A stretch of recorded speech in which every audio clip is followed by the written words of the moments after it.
महाराष्ट्राची इकॉनॉमी 1 ट्रिलियनची करायची असं स्वप्न तुम्ही घोषणा केली आहे.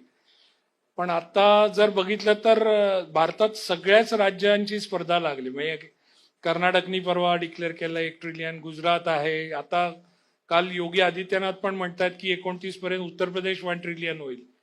भारत 5 ट्रिलियन आणि ही 4 राज्य 1 ट्रिलियन, 1 ट्रिलियन तर 4 ट्रिलियन. तर महाराष्ट्र यात आघाडीवर कसा राहील किंवा तुम्हाला काय कसं वाटतं नियोजन त्याचं?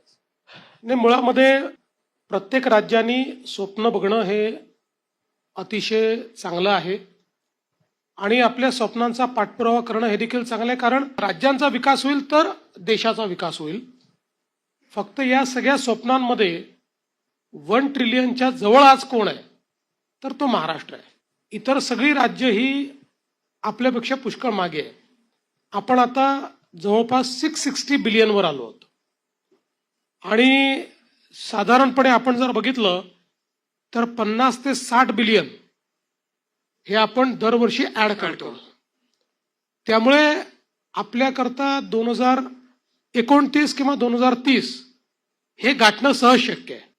कारण आपला जर तुम्ही डिकेडल ग्रोथ रेट बघितला तर नॉमिनल ग्रोथ रेट हा 10% राहिलेला आहे. कोविडचं वर्ष सोडलं तर तेव्हा निगेटिव्ह ग्रोथ रेट होता. ते जर काढून राहिलं तर नॉमिनल ग्रोथ रेट हा 10%चा राहिला आहे. त्याच्यामुळे महाराष्ट्र हे एकमेव राज्य आणि आपली जंप अशी आहे की आपल्या इकॉनॉमीचा साईज हा 2013-14 मध्ये जो एक 12-13 लाख कोटी रुपये होता तो आता 54 लाख कोटीवर आपण चाललो होतो. 3 पटीनं तो 10 वर्षात आपण वाढवलेला आहे.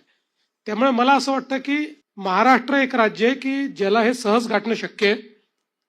एखादं वर्ष समजा दुष्काळाचं आलं तर 1 वर्ष अजून पलीकडे जाईल, पण टप्प्यात फक्त महाराष्ट्राच्या आहे आणि त्याकरता आपण स्ट्रॅटेजीज देखील अशा केलेल्या आहेत की ज्यातनं मला विश्वास आहे की आपण ते गाठू शकू.